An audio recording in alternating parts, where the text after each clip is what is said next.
Maker's Corner aboard the Villa Vie Odyssey, hosted by Kit Cassingham. Good evening, everyone. Good evening. Hey. Is my microphone on? Hola. Yes. Should we go like this? Yes, It might be on, but we can't hear you. Yeah, right.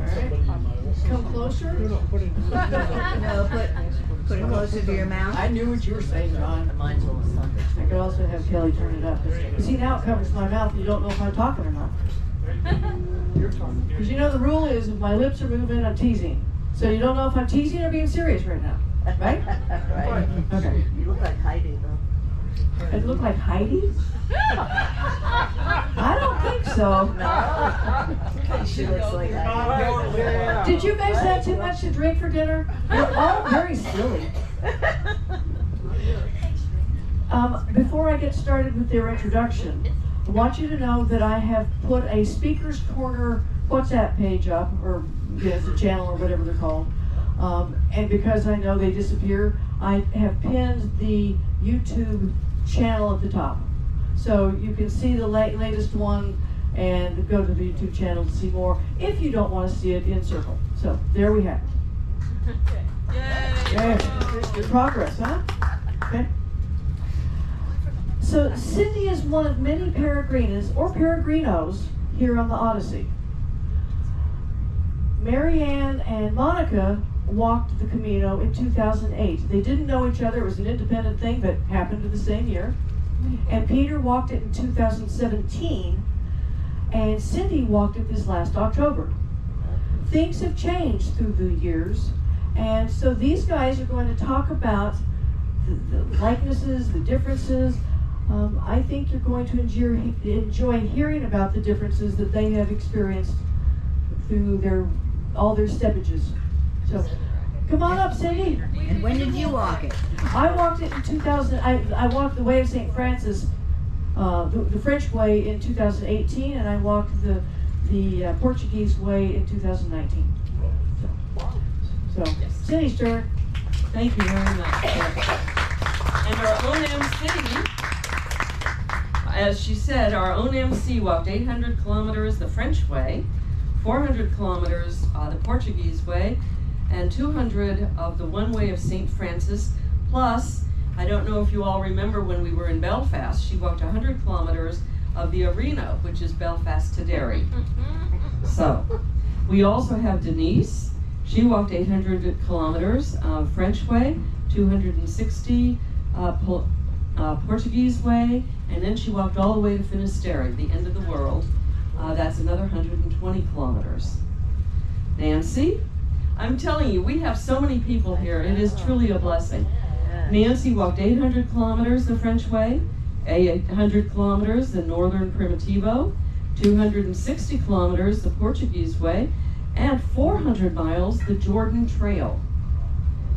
Harley, she's coming back the 1st of December, walked 260 kilometers the Portuguese Way. Rena, as you all know, she walked 115 kilometers from Sarajevo, that's it. And our own dear Monica, and as she was said, in 2008, walked 1,000 kilometers the French Way, which took her all the way to Finisterre. And she is going to give us the history of the Camino.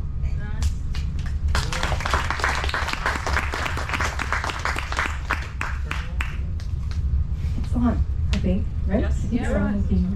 Okay, in a nutshell, the Camino is an ancient religious pilgrimage that ends at what we believe is the tomb of St. James in the Cathedral of Santiago de Compostela in the northwest part of Spain. For centuries, people have walked this way for religious reasons, but nowadays people walk it for all kinds of reasons. You don't have to be a religious person, you don't have to be Christian, you can be agnostic, atheist, whatever you like. And some people walk it just because they want to go for a nice long walk.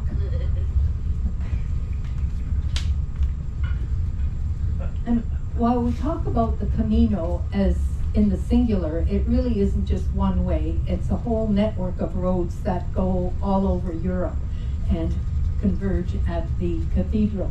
On this map, I've just shown the 4 main routes in France, which is the orange part of the map, and where they converge at a place called Saint-Jean-Pied-de-Port in France on the border of Spain in the foothills of the Pyrenees, and then they come into one road, one Camino, which goes all the way to St. James. But Marianne has much better maps, and she will show you those, and she will show the roads all over Europe and how to get there. In general, walking the Camino is a fairly safe thing to do, except there is a treacherous area, and that is in the Pyrenees, because it can fog over quite badly, and in the winter you also have to contend with snow and ice. People have been known to lose their way and even fall right off the mountain to their death. But if you make it over the mountain, you should be okay until you get to Santiago. People do quit all the time. Sometimes it's because they have shin splints or bad blisters or something like that, but usually they don't die. Good to know. Good to know. When I walked the Camino, I traveled very lightly, meaning I didn't even have a phone with me. I had nothing to show me the direction. I had no GPS, no map, nothing. All I did was follow the arrows and the signs along the way. This is the most, can you see that okay? This is, okay. That's the most common sign that you will see, the most common marker, but there are others. There's also these red and white, which are also either on the ground or they can be on a building, on a monument, various places. You kind of have to look around to see them. That's not strictly a sign for the Camino. It's actually the sign for what is called the GR, or the Grand Randonnée, which is a trail system that goes all over Europe. But it joins with the Camino in France and in the Pyrenees, and there it's marked in this way. I don't, whoops. Why did it, okay. I've got the slide here, but it didn't show up on the, Okay. oh, now both of them showed up. Okay, the one on the bottom, I don't think you can see it too clearly, but there's a seashell, a scallop shell on the left, and on the right is supposed to be a picture of a staff called a bordon in Spanish, and also a gourd. People use these, the pilgrims of old used these for practical reasons. The staff, of course, was a walking aid, but it was also used to chase away wild dogs, wild boars, wolves, whatever, even bandits who would prey on the pilgrims en route. And the gourd was used to carry water or wine for the pilgrims, and the scallop shell was used to scoop the water or food into their mouths. The one on the top left is called an, what is it, pata de oca? Yeah, pata de oca, or goose foot. And that's been given religious significance because it looks a little bit like a cross. So the question is, who is St. James and what does he actually have to do with the Camino? I think we all know that he was one of Christ's apostles, but the Bible doesn't really tell us what happened to him in the end. After Christ's crucifixion, the story is that James made it to Spain, where his intention was to convert the heathens to Christianity. And he really didn't have much luck at doing that. After 10 years in Spain, he succeeded in converting only 9 people. So he left Spain and went back to Jerusalem, where he received an even worse welcome than he had received in Spain, because the king, Herod Atticus at the time, had him beheaded and his body thrown over the city walls to be fed to the dogs. Yeah, nice. Well, his supporters gathered up his body and his severed head, took it down to the sea, placed it in a boat, and supposedly the boat made its way back to Spain, where he was buried. Fast forward about 800 years, And a hermit, a Spanish hermit named Pelayo, had a vision. He saw bright shining stars or lights in the sky, and a vision that told him that they would lead him to an important tomb. And he told this to his bishop, and his bishop happened to believe him. And he said, well, let's go and investigate. So Pelayo, the bishop, and another member of the clergy set out, and eventually they came to a mound. And when they excavated it, they found not one, but 3 people buried there. And one of them had a severed head. And the story is that there was also an inscription that said, "Here lies James, son of Zebedee, and Salome." So when the king of Asturias received word of this discovery, he too believed it, and he ordered that a church be built on the mound there. And eventually this grew into the cathedral of Santiago de Compostela.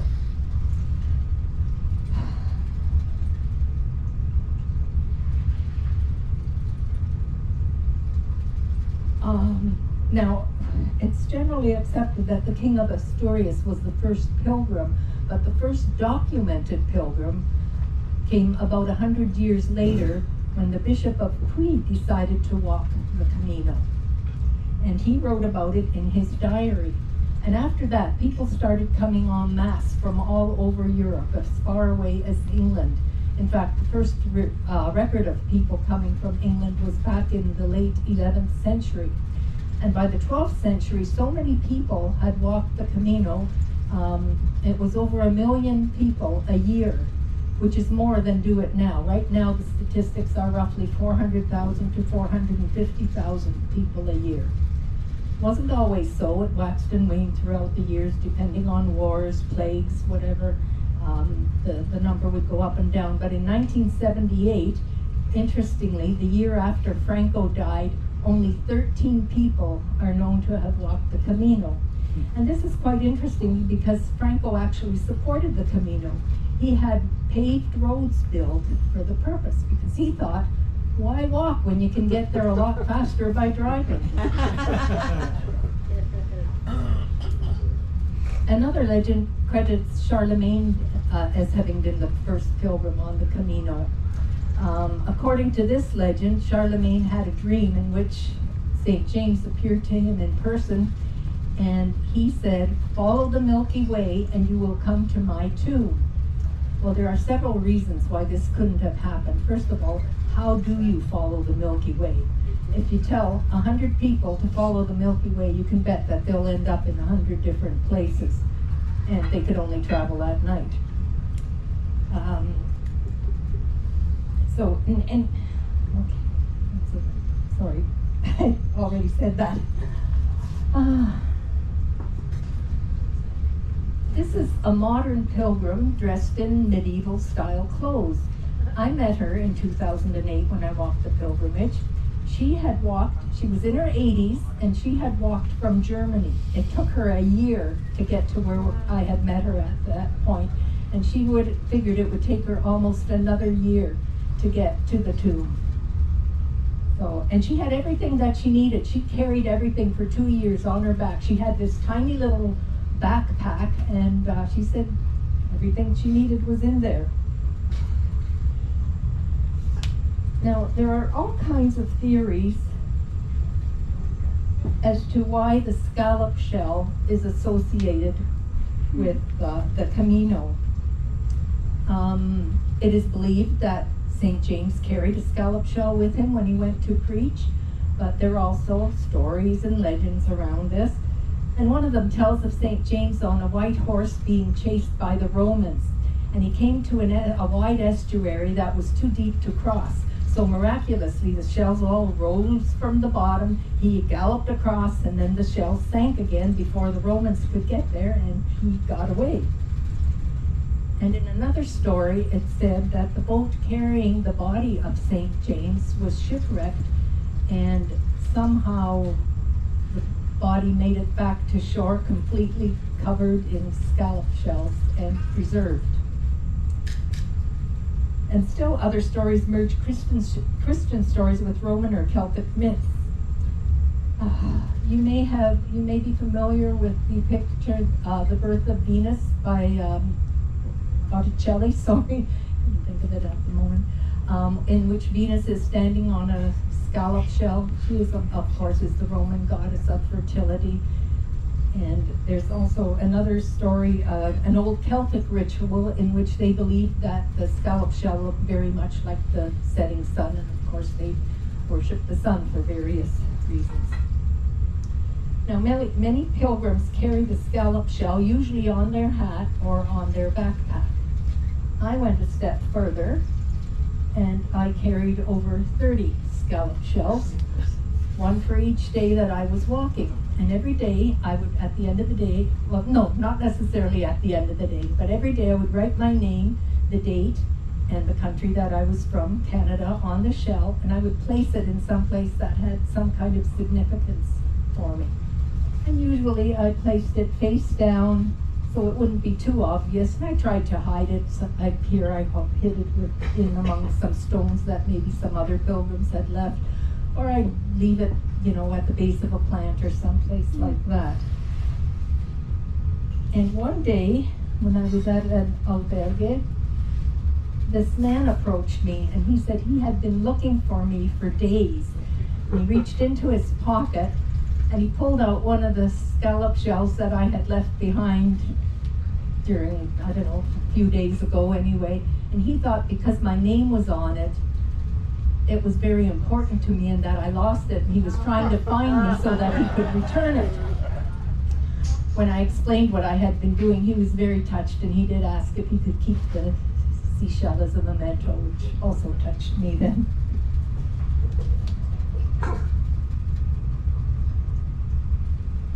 Where do you stay? Well, the hostels are very wide and varied and of different sizes. You can stay in a room with maybe 1 or 2 other people, or in this case with 70 other people, all snoring away during the night, and you really don't get a good sleep. When I walked it, you could not book in advance. The albergues did not take advance bookings, so you had to get there early. And if you didn't get there early, sometimes you did not find a bed for the night. In that case, what I did this time, I walked out into the woods and I just lay down and figured I'd spend the night on the ground under a tree in the woods. But what happened is sometime after midnight I heard dogs barking, followed by rifle sound. It turned out that people were boar hunting, and they do this at night because that's when the wild boars are most active. And you can bet I did not move a muscle the rest of the night for fear of crackling a leaf or something and drawing attention to where I was. And when you get to the Cathedral of St. James, that usually marks the end of the pilgrimage for most people, but some people go about 100 kilometers farther to Finisterre, a place that means the end of the earth, the end of the world, because it used to be believed that the cape there was the farthest point. There's a lighthouse on the cape now.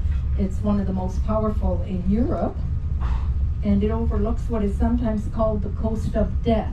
This isn't just because there are a lot of shipwrecks in the area. It's also, again, it goes back to an old Celtic belief that this is where the souls of the dead would gather before they followed the sun across the ocean to the place of the dead. At the end of the pilgrimage, it used to be a tradition to light a bonfire, and this symbolized an end to your old life and the beginning of your new life. And the pilgrims, the medieval pilgrims in particular, would burn their clothes there that they had been wearing on the pilgrimage. You can imagine how they reeked after walking for months, probably not changing them. They'd be covered in dust and grime, so there really was a practical reason for having this bonfire.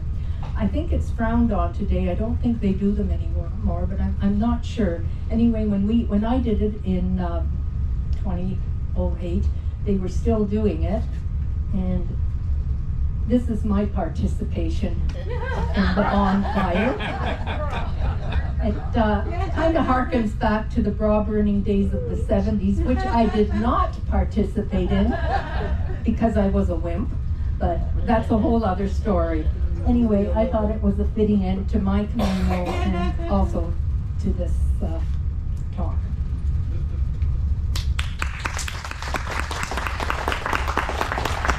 Thank you very much, Monica. That was amazing. Peter Devine walked the Camino, 800 kilometers, the French way, plus another 120 to Finisterre. And he's going to let us know that it doesn't have to always be about the spiritual side. There are many other reasons for traveling the Camino. Peter?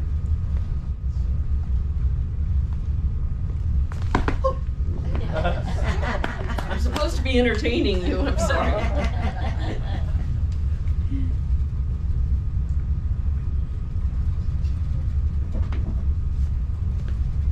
Hi, I'm Peter Devine. Can you hear me? A little closer. Real good. Closer. There There we go. Is that better? I walked across Spain in 2017. I want to thank Monica for such an informative talk. My talk will be, I think, a little more subjective and less facts. And I will not be doing any photographs, any slides. I have 1,000, but they're all chronological, and I don't know which ones you would want to see, and I think it would be redundant with the others showing their pictures. So, did you notice I used the term I walked across Spain rather than I walked the Camino? I do this for two reasons. Firstly, walking the Camino implies a bit of pilgrimage. And as Monica said, it's not always, not for everyone. Secondly, I did walk all the way across Spain from the French border to Santiago, and then the extra, what I call 80 kilometers to the Atlantic Ocean at Finisterre. I say it a little differently from Monica. I think maybe she's doing the Spanish word, and I'm doing the local language word, which would be Galician.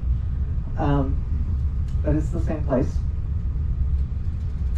I walked what we now know as the standard route of the Camino Frances, the French way, however you want to say it. And that's quote-unquote standard route goes from the French-Spanish border, the town of Saint-Jean-Pied-de-Port, to Santiago de Compostela, and in my case, onto the town of Finisterre on the ocean. So, we all have different numbers, but I say I did 880 kilometers. 800 of it was to Santiago, and the extra 10% was to get to the ocean. I walked the first half of it alone, and then I was joined by my friend Teresa for the second half. Teresa had walked the first half of the Camino with another friend of hers, and then she saved the second half for when she was retired. And she had just recently retired when she heard that I was going, and so we met up right smack in the middle of Spain and walked the second half together. I first heard of the Camino de Santiago 20 years ago while I was on a tour in India. One member of my tour group was Donald Smith. He was a Scottish-American man who had moved back to Scotland after his wife died when he was retired. And when Donald was 70, he walked out of his front door in Scotland and he started walking south. And he walked all the way across England. He took a ferry across the English Channel. And then he walked all the way across France and then all the way across Spain to the city of Santiago. Donald loved to travel and he loved to walk. He was not particularly religious, if I remember correctly. I met him 20 years ago, haven't been in touch with him since, so I don't remember all the details. So he did what the pilgrims of 1,000 years ago did, which was to walk out your door and walk to Santiago. Nowadays, most of us fly somewhere or take a train and figure out where we want to start our walk and take it from there. We have a predefined distance that we're going to do. After I finished my tour of India, where I met Donald, I returned to Colorado, where I was involved with various hiking groups. And I learned that several people that I already knew in those hiking communities in Boulder had hiked the Camino. And from then I gathered it was a rather popular thing to do. My friend Kate Sechrist was one of those. Kate describes herself as spiritual, but not religious. She is an avid hiker, but she went to do the Camino as a spiritual exercise. Like many Americans, she's not a member of any organized religious group. She may come from a Christian heritage, but she chooses not to belong to a church. And if forced to choose between a list of religions, she would say she was Buddhist. Now, Kate walked alone, and while she was walking, she chose not to speak to anybody.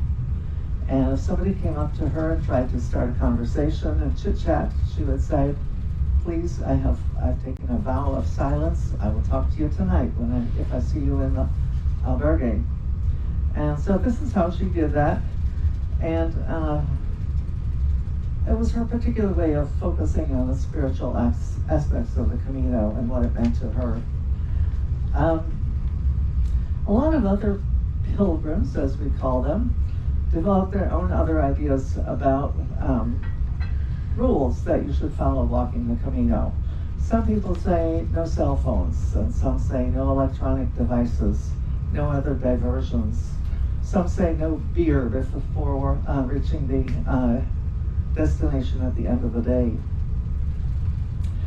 Kate also told me that I should read Shirley MacLaine's book on her spiritual experiences while walking the Camino.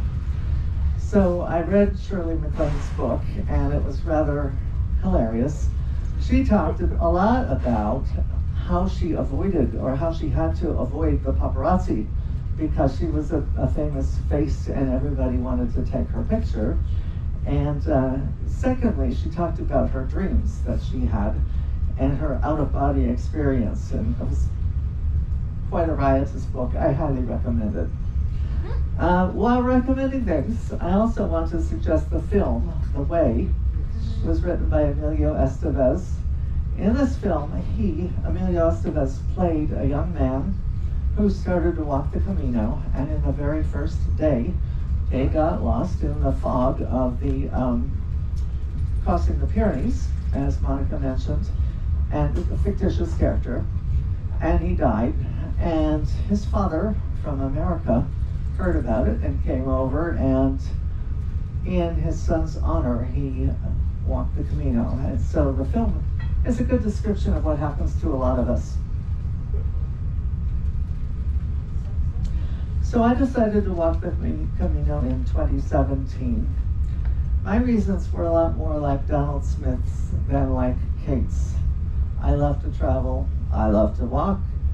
I especially like the idea of doing a longer linear walk, and the best part of the Camino is the infrastructure there.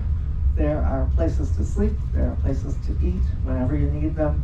There's a well-marked trail. It's actually the easiest way to walk across Spain because the pilgrims obviously wanted to take the best route. And so they will walk around the hill rather than up to the top of the mountain and over. I chose to walk in the month of September. So I booked a flight from Denver to Dublin, and I spent a couple of days in Dublin waiting for my luggage to catch up with me. And it did get lost. And then I flew to Biarritz, which is in France, the nearest airport to Saint-Jean-Pied-de-Port. And I was ready to begin walking on September 1st. It took me 33 days to get to the city of Santiago, and another 3 days to get to the ocean. And by the way, I think bonfires were outlawed by the time I got there. But I know where they were. You can still see the ashes. As I began to chat with the other people who were walking, I noticed that there was yet a distinct third group of people besides the hikers, the spiritual people. There were the Christians. And the idea of doing a pilgrimage as an act of faith is not very common among American Christians. But in Europe, I discovered there were a lot of people from Italy, Spain, France, primarily Roman Catholics, who were walking it as an act of faith.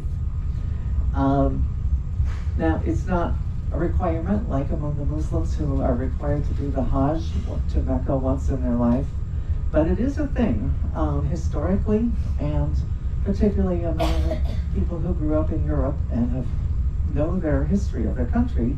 It was something that they were aware of. These Christians were kind of invisible, maybe to all of us, because they were typically in small groups. They were speaking French or Italian or Spanish, and so we tended not to get into the same conversations that we did with the English-speaking people, but they were there. So anyway, my observation that there were somewhat equal numbers of these three groups. The hikers, like Donald Smith and myself, the spiritual people, like my friend Kate Seacrest, and the Christians who are walking as an act of faith, and with a stronger sense of the history. So changing the subject a little bit, I'd also like to talk about the styles of travel. We each come with our own way of doing the Camino. The most common, I think, are the people who are denialists, people who feel like if you're doing a pilgrimage, you should make some sacrifices. And among those sacrifices are you sleep in the albergues, which are like a hostel or a dormitory. You travel very lightly. You put everything that you own in a backpack. And when I was on the flight from Dublin to Biarritz, I overheard this one man. He was an American. He was a black American man who was going to walk the Camino. And he said he had decided not to bring any deodorant because he didn't want any extra weight. So that was his sacrifice. More sacrificing. Yeah. So anyway, I chose a different method. I brought, in addition to my backpack, I brought a small roller bag, and I paid about €4 or €5 per day to have it transported for each day's walk. And one of the issues with that is you have to know where you want to transport it to. So that means you have to have a reservation in advance. And I tended to say, I don't want to sleep in an albergue if I can avoid it. So most of the time I booked into a regular hotel, 2 or 3 star hotel. I paid anywhere from 10 to 50 euros a night, which I felt I could afford, and it was worth it to me to get a good night's sleep. Sometimes I would book a private room in an albergue if it was available, because then I had the fellowship of the evening, the fixed meal that was often there, and still I could sleep in a quiet place. One of the things the denialists have to do is get up early in the morning, tiptoe around the other people who are sleeping, pack their bag, and get out before daylight and hike an hour or 2 in the darkness, because they want to get to the next place early, because you don't necessarily have the opportunity to make a reservation. Whereas I already had my reservation, I could get up anytime I wanted. I still usually was out walking by 8 in the morning, but I never had to walk in the darkness. So that was a choice I made. The third way of walking the Camino is the luxury route. You can book a tour, and there are agencies that will let you walk for, say, anywhere from $100 to $200 per day. You can choose any segment of the Camino or the whole thing, and for that cost, they will provide you with a room in a hotel, breakfast, dinner, luggage transport, and whatever other services that you might want. So, walking across Spain was a wonderful experience for me. I would consider doing it again. If any of you are thinking about it, you probably won't make all the same choices that I did, nor any of the others here. You have to make your own choices, find out what suits your style. And if you are considering a walk, I would be happy to talk to you, but it has to be in the next 3 weeks because I will be disembarking the Odyssey in American Samoa.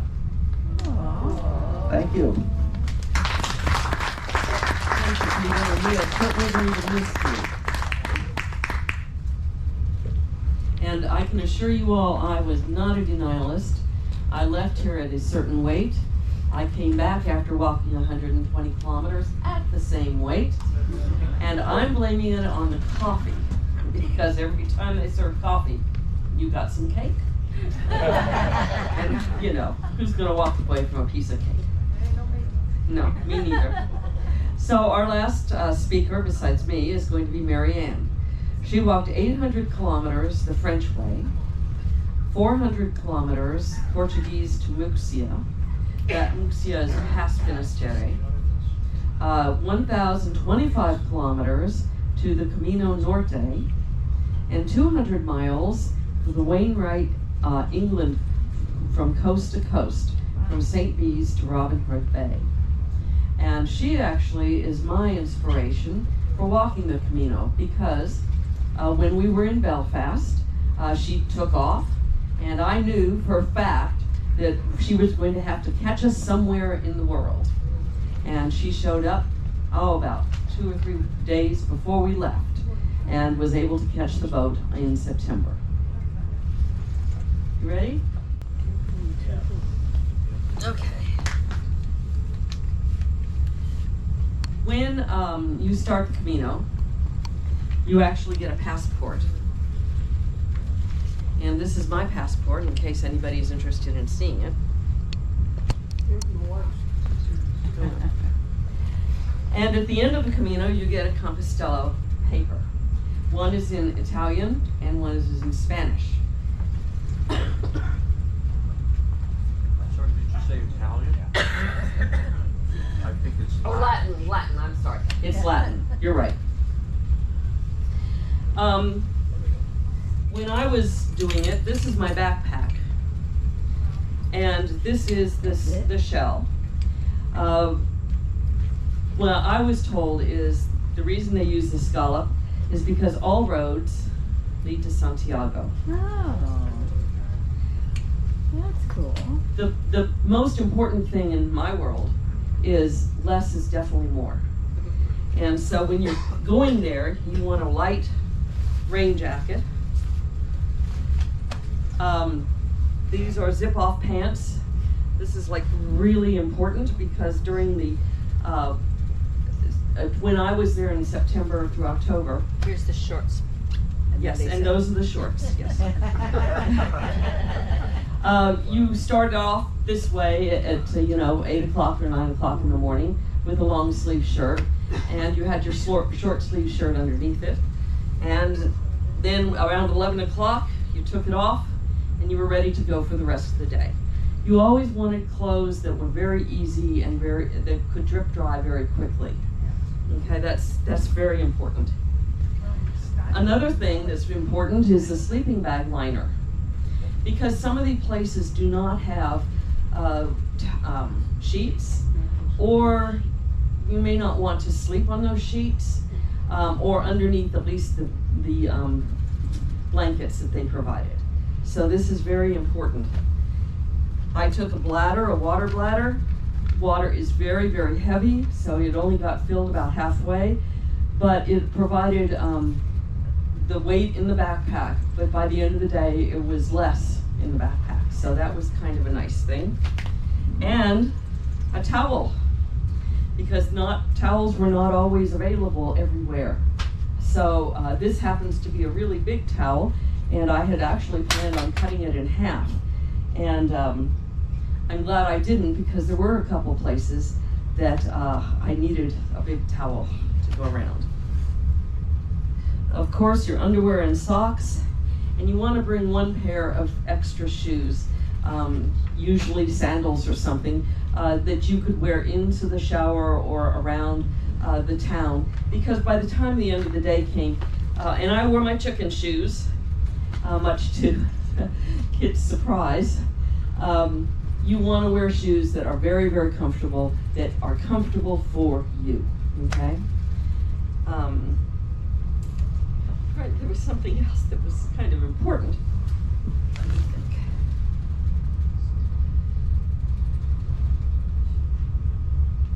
Well, I guess it wasn't that important. So now, let me turn this on over to Marianne.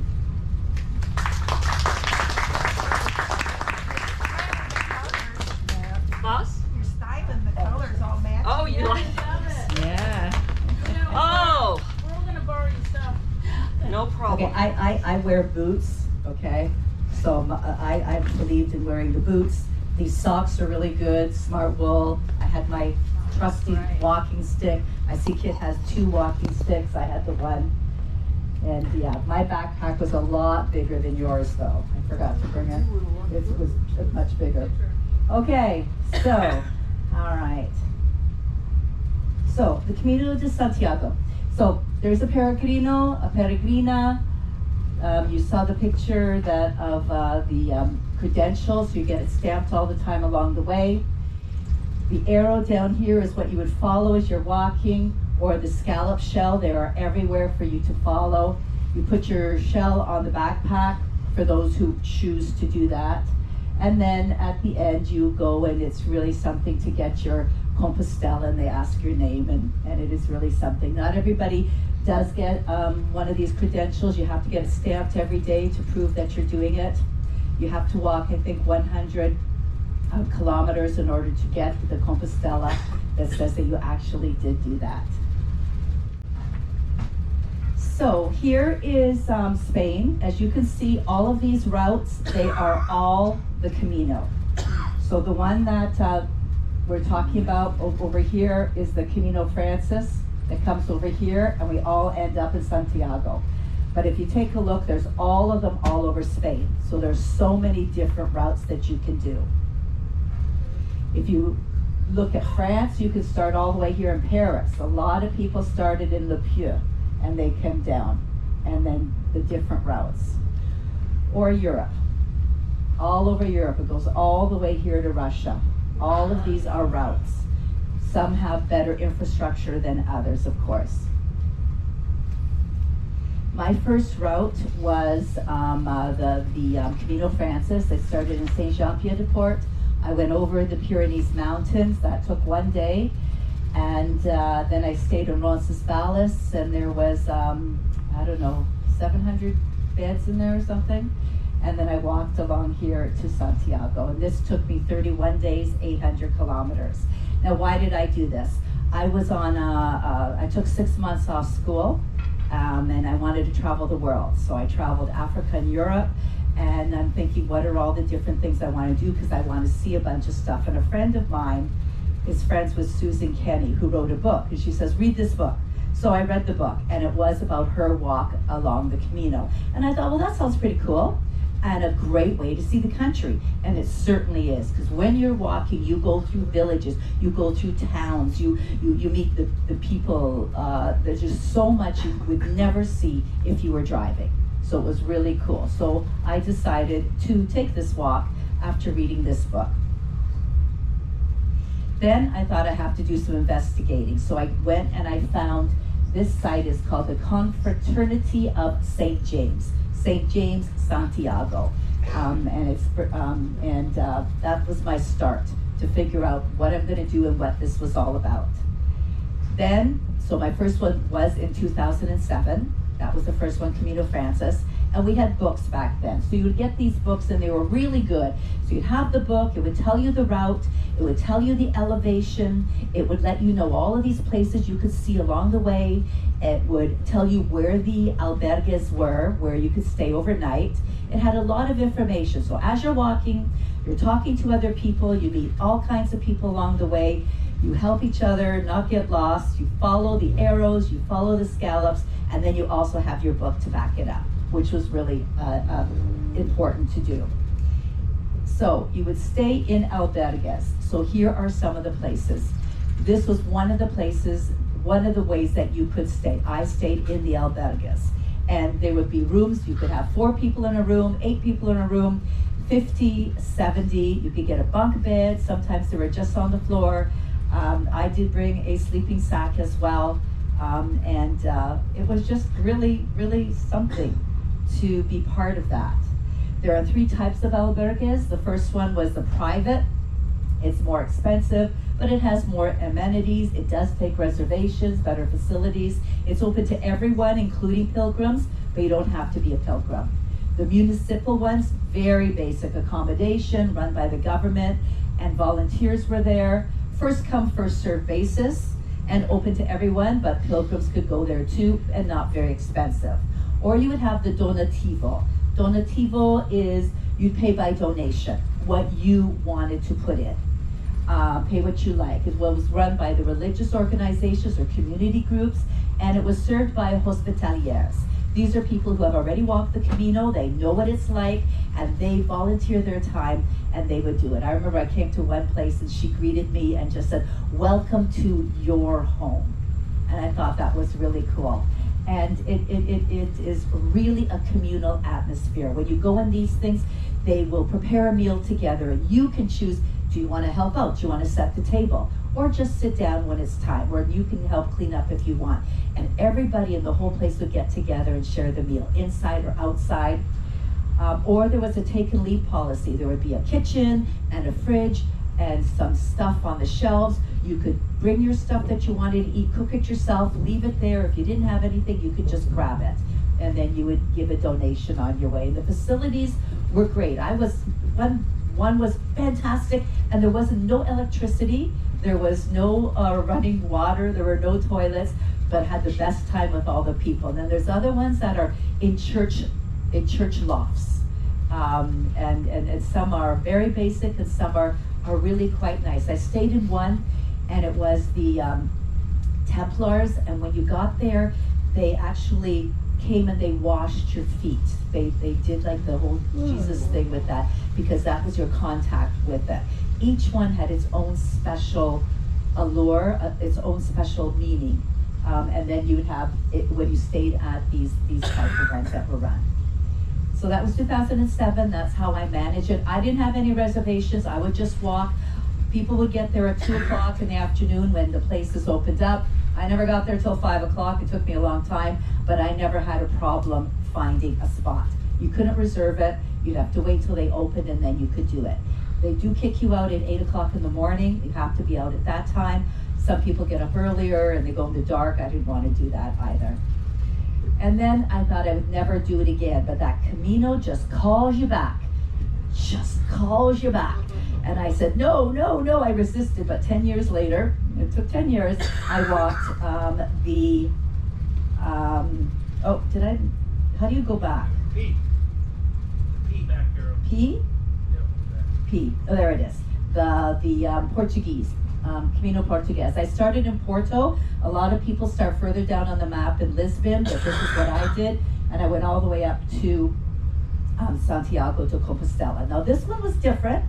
I met a girl and her dad was there, and they kind of had a couple people that they had met, and then I joined it, and then another one joined it. There was about 8 of us, and we kind of walked together all the time. And instead of me wondering where I was going to stay, it seemed like everybody else took care of it, so I just kind of wandered with them, and that's what we did. Still had the books, didn't have any computers or technology at that time.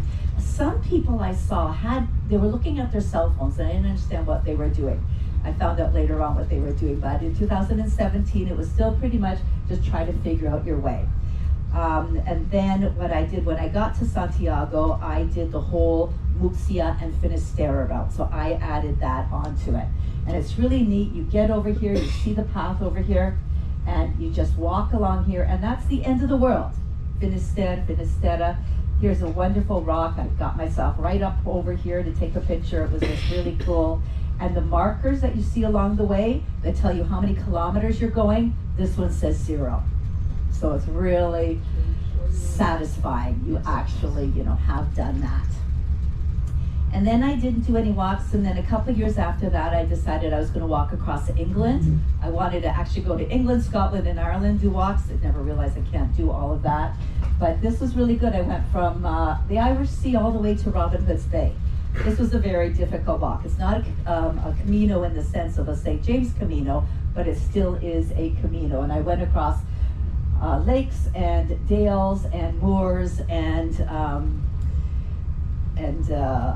hills. Oh my gosh, some of those hills. I was scrambling up there with my great big backpack. I could have fallen and killed myself and nobody would have known. I got lost so many times because that one I had a compass. It was just a compass, which was really something. But I thought I'd had it out of my system, but no, I still wanted to do another Camino. So last year during Belfast, that's what I did. But they were always calling us back all the time, right? So I didn't know whether or not I could, but I did decide to do it. So I started off in Lourdes, France. So I went to Lourdes for a couple of days, and then I walked all the way through France to Saint-Jean-Pied-de-Port. So I did that first route there. And then at that part, that a lot of people will go on the Camino Francis, but I chose instead to go from Saint-Jean-Pied-de-Port all the way up to Hendaye in France and over to Irún in Spain. And then in Irún, I took the northern route, okay? So this one was just over 1,000 kilometers, and that one took me 7 weeks. I did the first 2 weeks over here, and I got to, where did I get to? San Sebastian, and they said, oh, we're going to go on the, we're gonna sail. So I went back, we didn't sail, and then I decided to go back, and then I did my next 5 weeks. Now during this time, it was very different. I did get a book, then I lost it. Then I found out there's all kinds of apps. There's all kinds of apps. So I wasn't really sure what to do, so I started with first the Grons map. That was what somebody told me. So, as you can see, all of these are what I went. So I started with this one first because I wasn't sure what was going on, so somebody told me about that one. So, I'm going to see if I can make this happen. Okay, while we're trying to get it up, it was a really good map. It would have the Camino on it. You would just, it was all GPS, and you click on where you were on the map, and then it would tell you exactly where you were, and then it would tell you how you could walk in order to get to where you needed to go. So that was really good because you get lost sometimes. Because on the northern route, this is going across the ocean, you're going in forest, you're going along the mountains and stuff, and I don't know how many times I got messed up, but then this would kind of bring me back again, and so that was really neat. But then I found this, the next app was called Buen Camino, and that was really good, and I'd like to be able to show it to you, because what it does, you click on it, tells you where you're walking, you can set up your sections of what you want to do, like I want to get to this place at this time. So you would have that, then it would tell you all the different places you'd like to go see. It would tell you how to get to those places. It would give you all the accommodations. Now I found on this last time I needed to book. It was very different. There's so many people walking all the time. So when I got to Saint-Jean-Pied-de-Port, I was okay till that point. But then after that, it got really super busy. So the hospitalier there was really good. He made a reservation for me at the next place I was going. And then when I got there, they made a reservation for me at the next place I was going. So that worked really good until I got into Spain. When I got into Spain, oh my gosh, the first time I went there, where they said there was going to be an albergue for me, it was no longer there. It was like, where am I going to go? What am I going to do? And then I found a hostel, and then they said they haven't got any room. There's no room anywhere in the town, because there was surfers and everybody else all over the place. And then this other young girl comes, 21-year-old from Greece, and she comes and she's looking for the same thing I'm looking for, and there's nothing to be found. She starts crying. I go, that's okay. And then luckily, and this is what happened, the Camino provides. We call it the magic and the mystery of the Camino. It provides. And then all of a sudden, the girl at the hostel there, she finds a room not far from there, and it's the only room. She goes, I can't believe this came up, and it was like 50 euros. We go, it doesn't matter, we'll book it.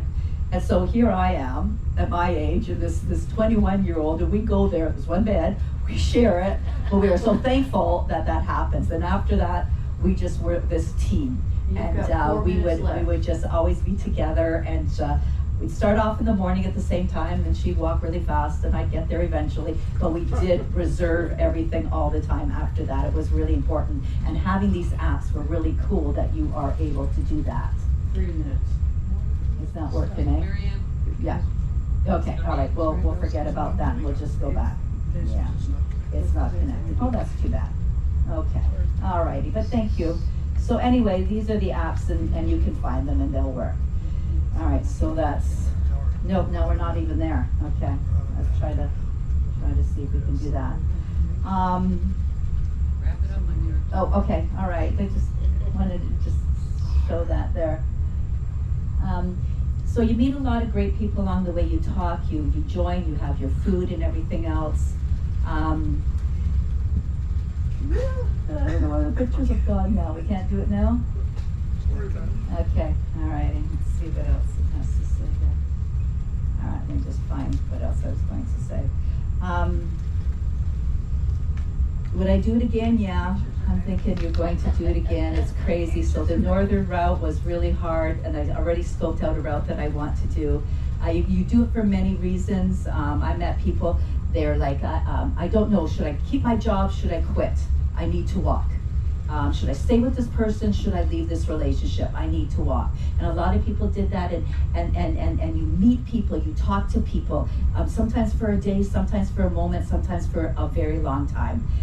There's angels everywhere. I'd be walking and I'm afraid of heights, and I'm on this little cliff here, and I'm looking down, and all of a sudden, out of nowhere, there's nobody here, and somebody would walk. I say, can you just help me here? And I'd get over there, and then I'd be fine, and then they disappear. It was just really neat how that happened. And then you're walking across the beaches, you're walking at the top of the mountains. Camino provides. And the Camino Camino provides, does it really provide. does. And I don't know what's happening here. And it's not working. Okay, all right. So I had a whole bunch of pictures I wanted to show you as well. We'll see if we can get there. Okay, all right. And I'm glad that we're out of time, so there's not going to be any questions. Right, Kit? Right. Right. Okay, So, sorry. but, you know, we're going to be here if you have any questions, and you can tell the number of people that have walked the Camino on the ship. You know, feel free. We're always willing to talk about it. Thank you very much for coming.